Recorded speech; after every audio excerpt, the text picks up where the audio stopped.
é maior do que os seus problemas, é maior do que as suas dúvidas e do que os seus conflitos. E ele disse assim: talvez você parou de orar depois de uma perda. Aí Deus está dizendo assim: ó, o reino de Deus é maior. Aí talvez você parou de pregar porque uma fatalidade aconteceu na tua vida. Talvez você parou de profetizar e de cantar porque alguma coisa você perdeu. Mas Deus está dizendo assim para nós nessa noite: o teu chamado é maior do que as suas perdas. João Batista é preso, Jesus continua. João Batista é morto, Jesus continua. Ele vai em ato seguinte, vai pregar, anunciar a palavra. Uma multidão está com ele, uma multidão que a Bíblia diz que é no cerca de 5.000 homens, fora mulheres e crianças. Jesus, preocupado com tudo aquilo que estava acontecendo, ele chamou os discípulos e disse assim: vai por aí para ver se vocês arrumam alguma coisa para comer. Alguém olhou e disse: Jesus, aonde nós encontraremos um mercado? Aonde nós encontraremos um lugar para que possamos alimentar toda essa multidão? E quando os discípulos saem e trazem essa resposta para Jesus, alguns dos discípulos que estavam ali já saíram para ver se arrumava alguma coisa. Irmãos, eu sou do interior, vocês já perceberam pelo meu sotaque, eu sou do interior de São Paulo. Eu falo porta, portão, porteira. Nasci na roça, fui criado na roça. Minha mãe dizia uma coisa assim, quando ela queria chamar a atenção da gente, ela dizia assim: ó, o dono bate na canga para o boi escutar. Porque nem todas as mensagens elas são diretas, às vezes as mensagens elas são semânticas. Existem várias formas de nós dizermos nessa noite, por exemplo, se o ar-condicionado não estivesse funcionando, existem várias formas de nós dizermos que nós estamos com calor. Pode ser se abanando, é um gesto, dizer que estamos com calor. Ou alguém pode olhar e dizer assim: tem como abrir a janela sem falar que está calor? Então Jesus fala para uns dos discípulos para alcançar os outros. Aí alguém já entende, pega a palavra, sai, de repente eles voltam. Quem me ouve diz amém. Traz um menino e diz assim: ó, tem aqui um menino com 5 pães e 2 peixes. Pergunta básica, só para uma reflexão, não precisa repetir, vou cumprir o que eu falei aqui no começo. Uma reflexão de 8 a 10 segundos, preste atenção. Você acha mesmo que em uma multidão de 5.000 homens, fora mulheres e crianças, só um garoto tinha o que comer?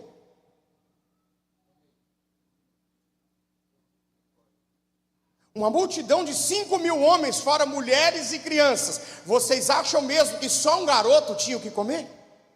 Eu perguntei isso para Deus, Deus me respondeu, vou compartilhar com vocês. É interessante porque eu disse assim: Jesus, mas como que é isso? Aí Jesus disse assim: o interessante não é ter, o interessante é ter coragem de entregar aquilo que tem. Porque tem muita gente que tem, mas não tem coragem de entregar, aleluia.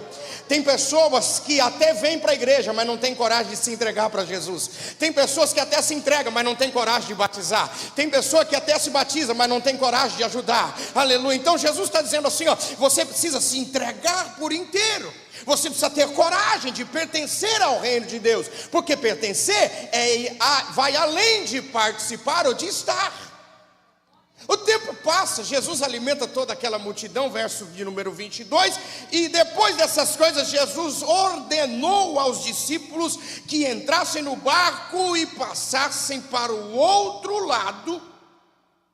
Irmãos, eu quero ensinar uma coisa para vocês aqui, aprender junto com vocês, talvez uma das maiores lições que você e eu já vimos e ouvimos nesta passagem. Qual é? Eu quero falar com os irmãos sobre o que é uma progressão de fé. Essa não é uma mensagem que talvez vai fazer você saltar da cadeira, mas eu quero pensar com você. Eu quero entender esse texto com você. Porque depois que nós temos o conhecimento, nós não erramos mais. Esse texto está falando sobre uma progressão de fé. O que é uma progressão de fé? Primeiro, Jesus ensina que o reino só funciona por obediência. Primeiro ponto. E logo, Jesus ordenou. É o alfabeto do crente, desde a escolinha, obedecer. O reino de Deus não funciona sem obediência. O reino de Deus se move por obediência. Jesus está ensinando. Só que a ordem de Jesus é simples. Por quê? Porque a maioria dos discípulos que andava com Jesus tinha contato com pesca. Então entrar no barco é uma ordem simples. Atravessar também é uma ordem simples de Jesus. Só que olha que interessante, enquanto começa por uma ordem, o reino de Deus, e uma ordem simples, Jesus vai ensinar para eles, e parece que eu vejo aqui assim, parafraseando aqui dentro de uma exegese básica, simples e bem rápida aqui, para a gente entender, a impressão que dá, irmãos, é que Jesus fala para os discípulos uma ordem simples, e isso aqui já tinha acontecido em uma outra ocasião. Jesus estava acostumado a estar com os discípulos em barco. Só que naquele dia, Jesus vai ensinar o que é progressão de fé. O que é progressão de fé? Jesus dá uma ordem, parece que eu vejo assim os discípulos, eles vão entrando no barco, Jesus chama eles, diz assim, entre no barco e atravesse para o outro lado. Parece que eu vejo os discípulos entrando no barco, aí entra Pedro primeiro, e aí ele diz assim, aí depois entra João, aí Pedro fala assim, João, chega para lá, aí é o lugar de Jesus. Aí Judas entra também e fala assim, Pedro, você também fala demais, você também é espaçoso, vai um pouco para lá, porque aí é o lugar do mestre. Aí Tiago fala assim, não, vocês dois estão discutindo o quê? Não, o lugar não é seu, também não é seu, vamos deixar o lugar de Jesus. E eles vão entrando no barco. A impressão que dá é que eles entram no barco e eles acomodam-se ali, e eles deixam um espaço para Jesus, mas mal sabia eles que naquele dia Jesus não iria com eles. E o que Jesus está falando? Eu vou ensinar para vocês o que é progressão de fé. Pastor, o que é progressão de fé? É como você se comporta quando não tem uma figura de autoridade junto com você. Porque obedecer quando tem uma figura de autoridade junto é fácil, irmão. Eu quero ver quem você é quando a sua esposa não está com você, por exemplo. Eu quero saber quem você é quando o seu marido não está com você. Eu quero saber, adolescente, jovem, que tipo de página você acessa no teu telefone quando o teu pai não tem a senha do teu celular. O que você faz quando não existe uma figura de autoridade junto com você? Porque obedecer alguém na figura dele, na frente, é fácil. Do que você está falando? Ser sal dentro do saleiro é fácil. Ser crente dentro da igreja também é fácil. Agora, ser crente quando o pastor não está, quando o líder não está, nós precisamos desenvolver essa progressão de fé. Porque a progressão de fé vai falar sobre uma maturidade, não sobre uma moralidade. Porque obedecer na frente é fácil. Isso incute uma moralidade. Eu sou moralista. Enquanto todos estão vendo, eu faço, aconteço, grito, corro, profetizo, volto, faço o que eu acho que está legal. Mas e quando não tem ninguém comigo? Quem eu sou? Jesus está dizendo assim, eu vou ensinar para vocês, eu quero saber quem vocês são. Qual é o tipo de fé que vocês têm quando eu não estou com vocês? É tão interessante que Jesus dá essa ordem e eles estão pensativos. E aqui eu quero falar algo para você bem interessante. É que o Jesus, ele nunca vai te pedir nada que ele não tenha feito primeiro. Aí eu fico imaginando, Tiago, por que Jesus falou para os discípulos irem sozinhos aquele dia? Porque Jesus queria ensinar algo para eles. E dependendo da forma que eu encaro aquilo que Jesus fala, eu posso confundir um desenvolvimento da minha fé, uma progressão da minha fé, com o abandono de Cristo. Agora, olha só, quem é pai, diga amém. Quem é mãe, diga amém. Sabe o que é interessante? Também sou pai. É que quando o meu filho era pequeno, ele não sabia andar, mas aí ele depois, na fase do desenvolvimento motor, ele foi criando corpo. E aí, o que nós pais e mães nós fazemos? A tendência é nós segurarmos na mão dele, né, dar o dedinho assim. Lembra disso, pai? Lembra disso, mãe? E aí o que a gente faz? A gente vai caminhando com ele. Aí quando chega perto da mãe, o que a gente faz? Solta. E aí o que ele faz? Ele vai correndo e agarra na mãe, com medo de cair. E o inverso é verdadeiro. A mãe vai indo, solta, ele agarra no pai para não cair. Só que o pai, chega um momento que ele percebe que o filho tem uma força que nem ele sabe que tem. Aí é quando o pai começa.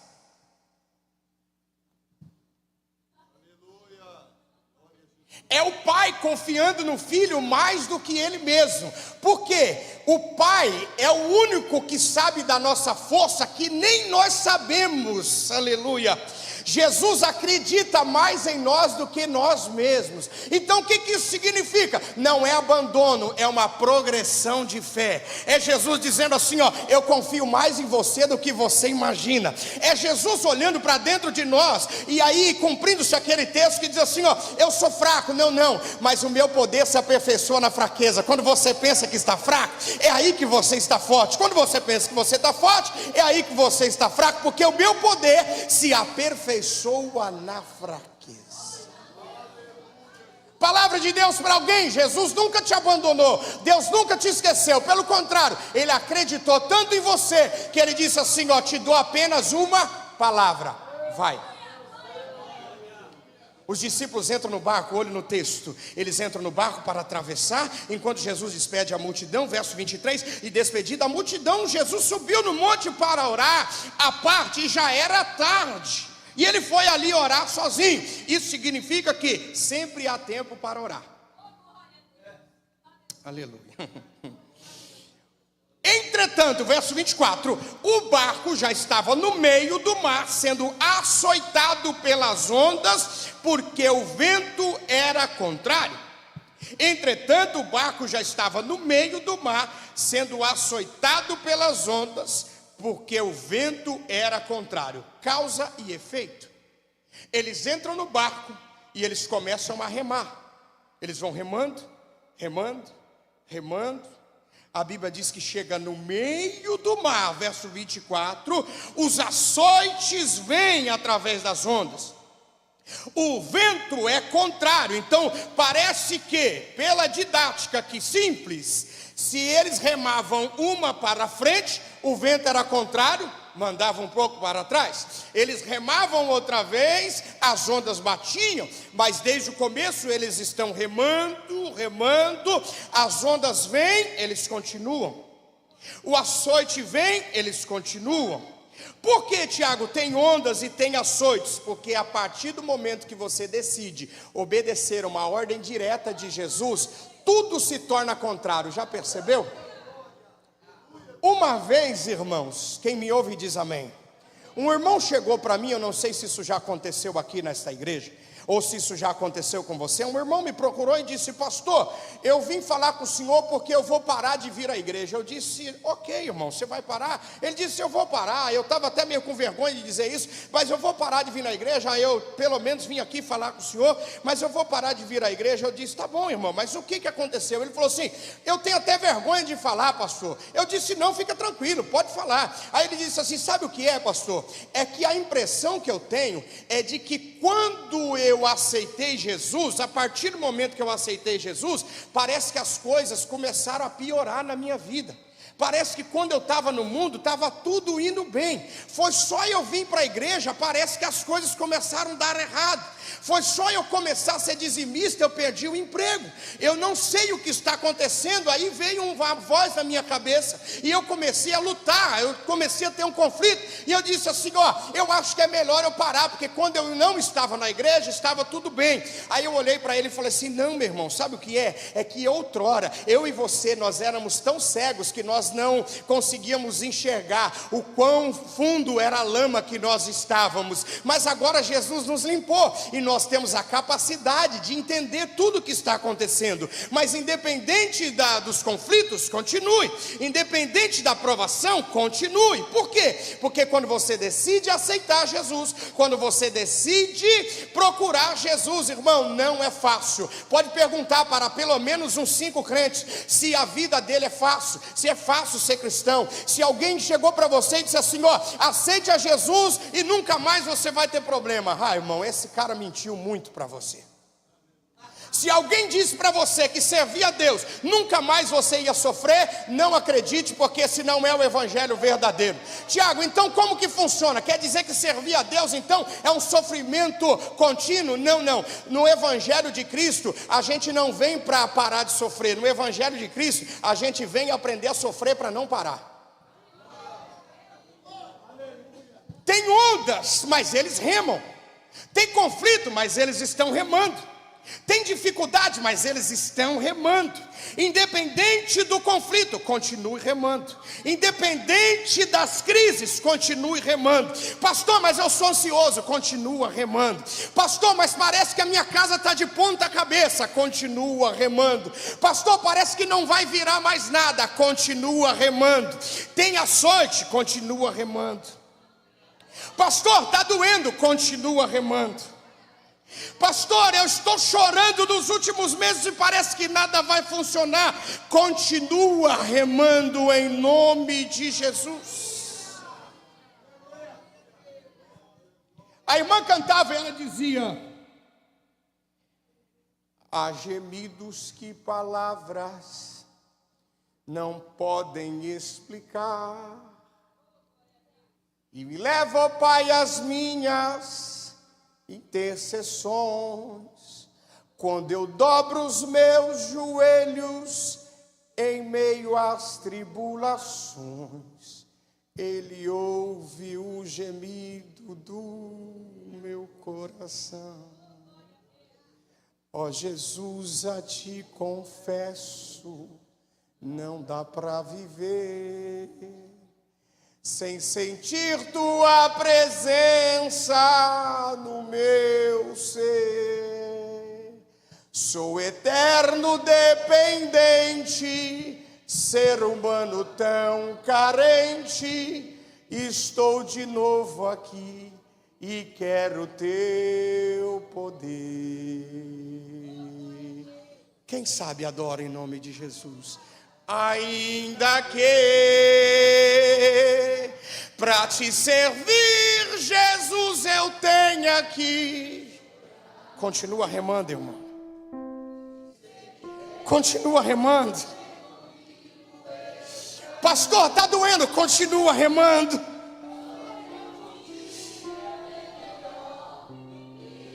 Quem pode adorar o nome de Jesus? Continua remando, meu irmão. Está difícil, mas continua remando. Porque às vezes não consigo nem as lágrimas meus olhos veem como um sinal que Tu estás neste. Continua remando, meu irmão. Pastor, parece que eu vou perder minha família. Continua remando.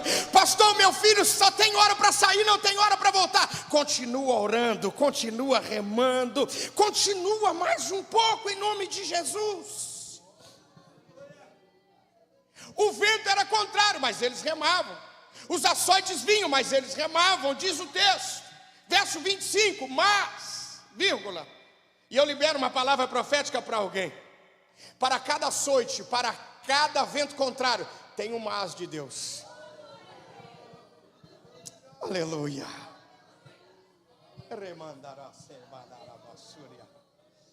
Para cada dificuldade, para cada conflito, tem um mas e uma vírgula de Deus para alguém aqui essa noite. E o texto diz: mas na quarta vigília da noite. O que isso significa? Que enquanto eles remavam aqui, e eu disse que Jesus não ia pedir nada que Ele não tenha feito primeiro. Jesus despediu a multidão, orou e ficou esperando do outro lado. O que me faz pensar, e você dá glória a Deus se fizer sentido para você, é que o texto diz: na quarta vigília da noite. Se teve a quarta vigília, teve a terceira. Se teve a terceira, teve a segunda. Se teve a segunda, teve a primeira. Então por que Jesus não veio na primeira vigília, Ele só veio na quarta?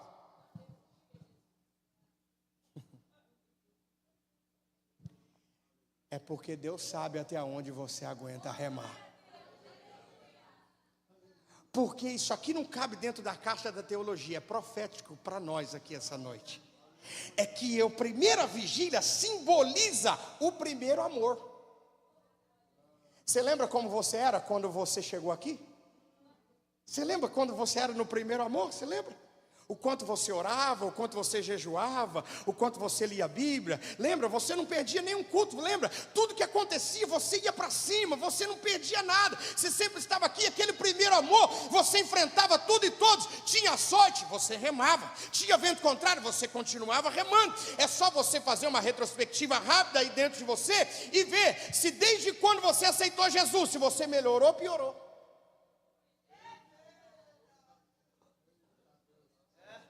Aí o texto diz, primeira vigília da noite, eles estão remando, eles têm força, porque eles acabaram de receber uma palavra e eles estão remando sobre aquela palavra. Primeiro amor, está tudo bem, está tudo acontecendo, maravilha, glória a Deus. As tribulações vêm, você continua remando. A dificuldade vem, você continua remando. Primeiro amor, lembra? Você ia dormir tarde, acordava cedo. Lembra? Você ia trabalhar, não via a hora de terminar o trabalho para poder vir para o culto. Alguém olhava para você e dizia assim, cara, você está tão cansado assim? Você dizia assim, não, é porque hoje vai ter culto. E quando tem culto lá na igreja, eu não sei se o céu desce ou se a igreja sobe. Eu sei que quem entra triste sai alegre, quem entra enfermo é curado. Eu não posso faltar no culto. Lembra? Esse era você alguns anos atrás. Remava, corria, fazia. Se pedia para ficar na porta, você ficava. Se precisava limpar o banheiro, você limpava. Se precisasse arrumar as cadeiras, você vinha. Escola dominical, culto de ensino, culto de doutrina, você estava sempre aqui. Esse era você há um tempo atrás, que remava contra tudo e todos. Só que o tempo passa, e se tem uma coisa que possui uma habilidade para desacelerar a pessoa, chama-se tempo. O tempo passa, a primeira vigília também passa, o primeiro amor também passa, aí vem a segunda vigília. Na segunda vigília, eles ainda têm força, eles ainda estão remando, mas a segunda vigília é diferente da primeira. Mas você ainda, na segunda vigília, você ainda está remando, você ainda tem força, você ainda luta. Lembra? Quando você chegava perto dos seus parentes, alguém olhava para você e falava, fulano agora ele está meio maluco, ele está meio, não está bem da cabeça agora, tudo para ele é igreja, ele só quer saber de igreja, ele só quer saber de pastor, só quer saber de igreja. Você lembra o que você falava? Você dizia assim, ó, fica tranquilo, eu também já fui assim, Jesus vai te pegar uma hora, fica tranquilo, daqui a pouco você está lá comigo, lembra? Você defendia o evangelho, a igreja, se fosse necessário. O tempo passa, vem a terceira vigília. Você já não tem mais tanta força como na primeira. Agora, a única coisa que tem dentro de você é uma crise de fé e uma crise existencial. É você pensando quase todos os dias da sua vida, se vale mesmo a pena vir à igreja ou não. O tempo passa, a crise vem, é você calculando e fazendo conta se Deus vai ficar triste se você não vir aos domingos. É o que faz você pensar que um culto na semana está bom, está tudo bem. Afinal de contas, você tem que cuidar da tua família, você tem que cuidar das coisas que o Senhor te deu. É assim agora, né? Só que você sempre teve família, você sempre trabalhou. O que mudou? A única coisa que fica agora é não ter coragem de orar nem por dor de cabeça. Outrora você dizia, quando você via alguém doente, você dizia assim, ó, anota o nome dele que eu vou levar lá na igreja, porque tem um momento de oração. E quando a gente ora lá, as pessoas são curadas, lembra? Esse era você. Só que agora, quando você encontra alguém enfermo, alguém com problema emocional, o que você fala? É normal, é coisa da geração, é a doença do século, ansiedade, depressão. Fazer o quê? É assim mesmo. Não tem força para remar mais. Mas, vírgula, quando você não aguenta mais, eu fico imaginando Jesus olhando a primeira vigília, eles remando, e Jesus disse, muito bem. Segunda vigília, eles remam, Jesus disse, ótimo. 3 da manhã, eles não aguentam mais. O texto diz que Jesus pisa no mar, em direção a eles, irmãos. Eu tenho uma palavra para liberar para alguém. Tem uma mão levantada lá no fundo, tem outra ali. Jesus nessa noite está se dirigindo à vida de alguém aqui. Jesus sabe até onde você ia aguentar, aleluia. É por isso que essa noite já vieram louvores, já vieram palavra profética, e agora outra palavra, dizendo para você: eu nunca te abandonei, eu sempre confiei em você, eu sabia até onde você aguentava. É por isso que eu te trouxe aqui, e estou falando com você hoje, aleluia. Eu vi as tuas lágrimas, eu vi o teu choro, o teu lamento, e Deus nessa noite está nessa casa para encontrar alguém. E a palavra diz: e ele se dirigiu para eles. Eu não sei como foi o teu janeiro, o teu fevereiro, março, abril, maio, junho, mas eu sei como será o teu dezembro, aleluia, porque hoje esse é o dia que o Senhor fez para falar com alguém aqui, aleluia. Ele poderia ter ido a nado, mas a nado quase todas as pessoas vão. Ele poderia ter ido surfando ou de barco, mas Jesus decidiu ir de uma forma que ninguém vai. Tiago, o que isso significa? É Jesus mais uma vez deixando claro para nós: o que eu faço na tua vida, homem nenhum é capaz de fazer. O texto diz, vamos lá, eu preciso terminar. O texto diz: e Jesus se dirigiu a eles na quarta vigília da noite, andando por sobre as águas. O que Jesus está falando? Aquilo que te afronta, aquilo que te atribula, eu estou pisando agora. Eu ouvi um aleluia. Jesus está dizendo: aquilo que te afronta, aquilo que está tentando te parar, eu piso sobre isso agora, em nome de Jesus, e eu vou na tua direção. Jesus está indo na direção da tua casa essa noite. Jesus está indo na direção do projeto de alguém, dos sonhos de alguém, aleluia. Já foi dito aqui, mas eu vou reforçar: Satanás acreditava que você ia parar, mas quem vai sumir da tua vida, da tua casa, da tua família, é o demônio, é o diabo, qualquer coisa que seja, porque Jesus com autoridade está pisando agora, está indo na tua direção, diz a palavra, e Jesus se dirigindo a eles, por sobre as águas. Verso 26, e os discípulos vendo caminhar sobre o mar, eles se assustaram e gritaram: é um fantasma. Eles gritaram com medo. Presta atenção, olha aqui para mim. Eu já vi muita gente bater nos discípulos aqui nesse texto. Eu não vou entrar em mérito de discussão, porque eu não discuto com quem não está presente para se defender por ética, mas vou expor o meu pensamento. Eu gosto de pensar a Bíblia de forma bem humana, porque a Bíblia nunca fez questão de esconder os erros. Expõe os acertos, mas também expõe os erros. Tem uma coisa interessante: alguém diz assim: não faça como os discípulos, que ao verem Jesus gritaram com medo. Você tem que ter coragem. Irmão, presta atenção aqui rapidinho, é só uma reflexão básica. 3 da manhã, mais água dentro do barco do que fora. De repente você olha, você vê um homem andando por sobre as águas na tua direção. O que você faria, irmão?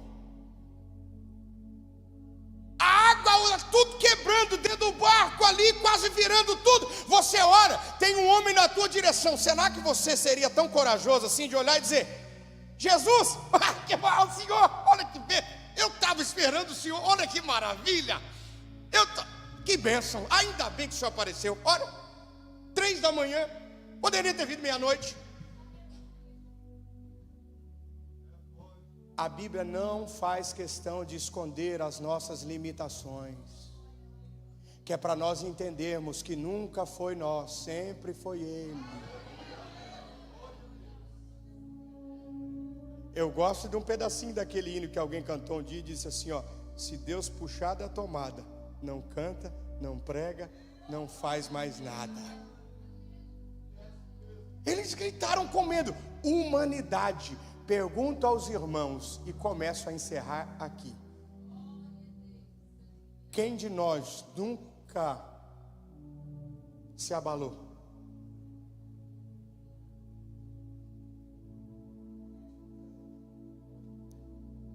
Quem de nós nunca olhou para cima e disse: Deus, será que o Senhor não me ouve mais? Quem de nós nunca se tornou, por não ter uma resposta no tempo que nós desejávamos, nunca se tornou um caçador de pecado, dizendo: Senhor, perdoa, até porque eu não fiz, mas eu não sei o que está acontecendo, parece que o Senhor não fala mais. Quem de nós, irmãos?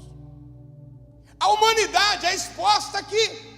Só que enquanto a humanidade é exposta, a limitação é apresentada àquele que é o Pai da eternidade, o príncipe da paz, a raiz de Davi, aleluia, aquele que não possui limites, aleluia, aquele que não conhece o que é uma crise, aquele que é especialista em acabar com velório, aquele que é especialista em livrar e quebrar cadeias, aparece.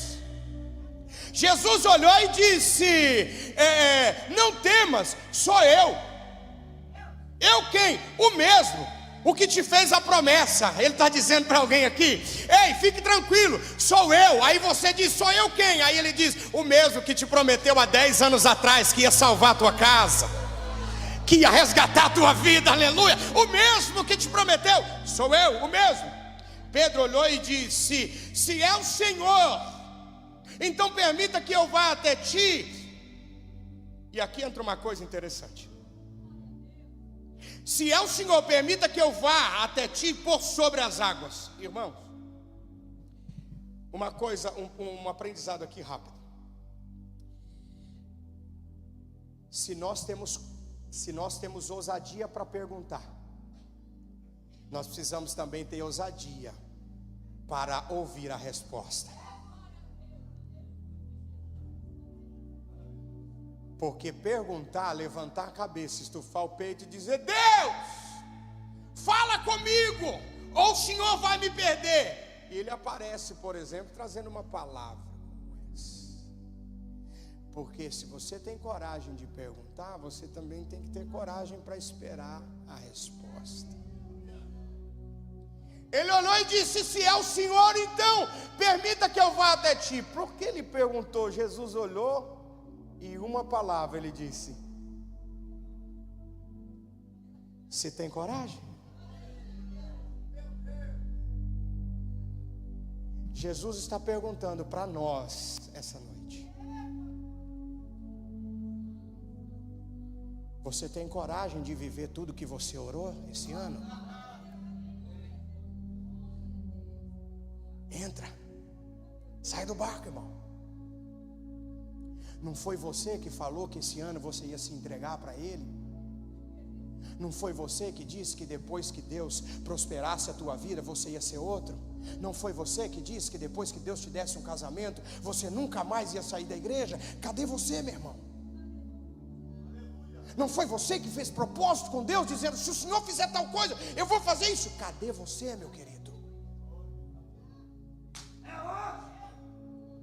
É a mesma pergunta que Deus faz para Adão lá no Éden: aonde você está? Cadê o compromisso que você fez comigo?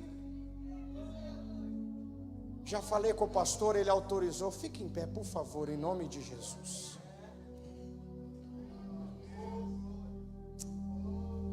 Eu estou sentindo a presença de Deus aqui. Jesus nessa noite está dizendo para nós: vem, sai do barco. Vem. Tem onda. Existem ondas, existem. Existem conflitos, existem. Mas Jesus está dizendo assim, ó: sai do barco. Caminha. Eu vou falar o texto e vou orar. E Pedro, descendo do barco,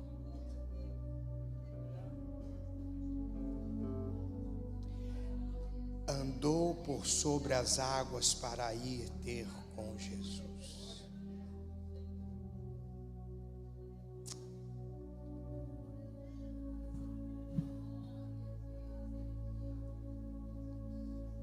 Foi dito aqui pelo irmão que pregou: existe o acampamento, mas existe quem sobe, né? Existe quem está no barco e existe quem sai do barco. Eu tenho uma palavra de Deus para o teu coração. Se você quer ter experiências profundas, saia do raso. Jesus é o único capaz de mudar a tua história, o teu destino essa noite.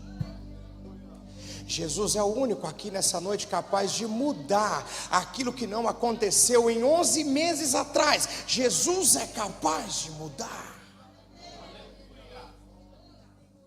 Diz o texto que quando Pedro saiu do barco,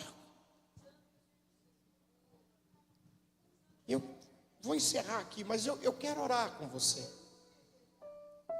Jesus está convidando você nessa noite. Levante-se. Levante-se dessa tristeza. Levante-se dessa depressão. Levante-se desse marasmo. Saia desse lugar que limita a tua visão. Saia desse lugar de vítima. Sai desse lugar de ficar culpando tudo e todos. Volta ao primeiro amor. Tenho, porém, contra ti que deixaste.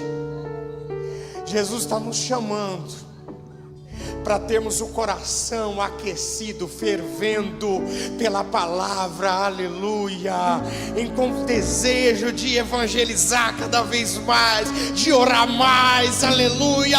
Ei, Jesus irá te acordar nessa madrugada, porque pelo poder que há no nome de Jesus e pela autoridade da palavra, eu digo para você, Ele está com saudade da tua voz.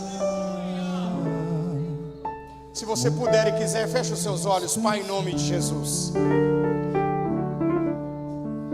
nós estamos na tua presença essa noite. Resgata-nos, Senhor. Traz-nos de volta, Pai.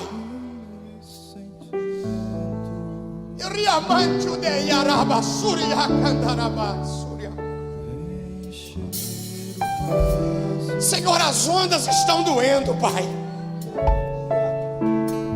Senhor, os açoites, ó Deus, têm nos parado, Deus.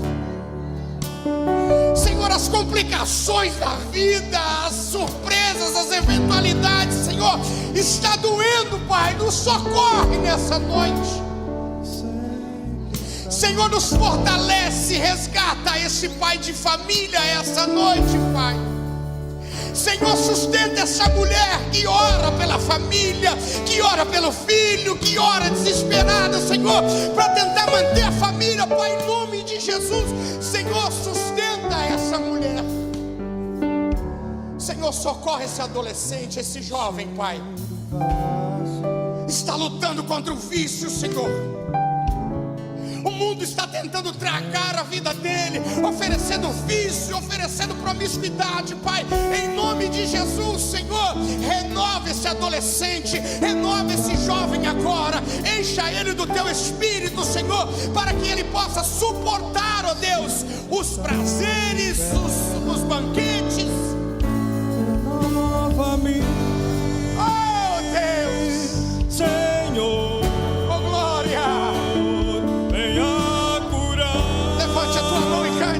As minhas feridas, eu quero ser melhor. Aleluia. Renova-me, Senhor. Adora o nome de Senhor.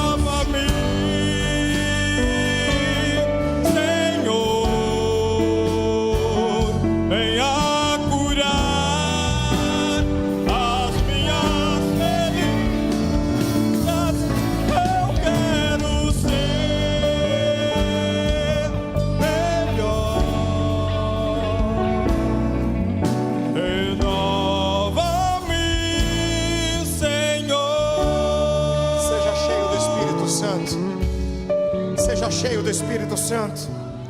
Seja cheio do Espírito Santo. Seja cheio do Espírito Santo. Seja batizado com o Espírito Santo agora. Que haja manifestações do Espírito Santo aqui agora. Que haja aqui variedade de línguas agora. Que haja agora a interpretação das línguas agora. Em nome de Jesus. Que haja, que se manifeste aqui o dom da cura agora. O dom do milagre. O dom da palavra de conhecimento. Aleluia. O dom da profecia. Em nome de Jesus. Manifesta-se, Espírito Santo, em nosso meio essa noite. Renova-nos, ó Deus. Enquanto a igreja ora, eu faço um convite. Você que está aqui em nosso meio, que nunca aceitou Jesus, ouviu essa palavra e diz: pastor, o senhor contou minha vida. Você que nunca aceitou Jesus e quer fazer isso essa noite, dê um sinal com a tua mão, eu quero orar por você. Você que está aqui, nunca recebeu Jesus como seu Senhor e Salvador, quer fazer isso nessa noite, dê um sinal com a tua mão. Aonde está? Você está vindo a primeira pessoa. Aleluia. Onde está a segunda vida? Aleluia. Oh, glória. Aleluia. Tem uma vida para Jesus. Aleluia.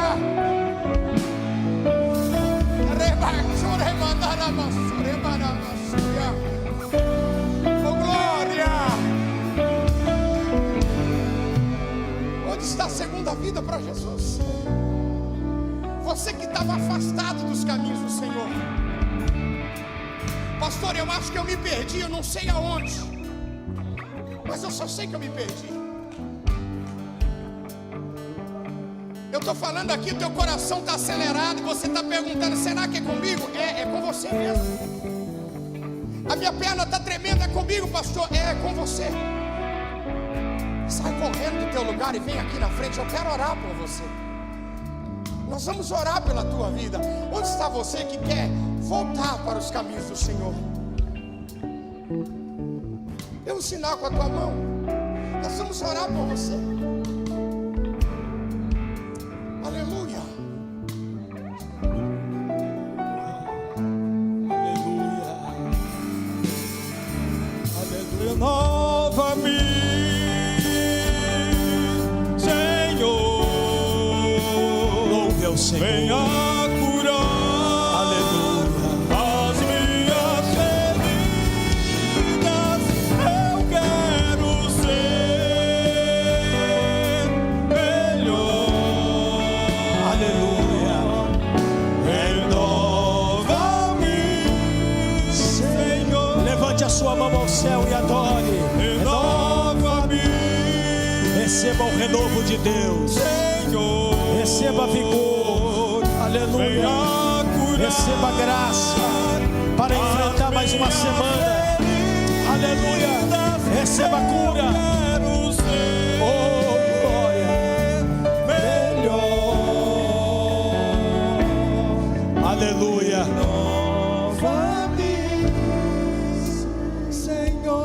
Pastor Manuel da Guia já está ali, irmão Antônio está ali ao lado dele. Estenda suas mãos para cá. Um jovem, aleluia, se decidiu a Cristo.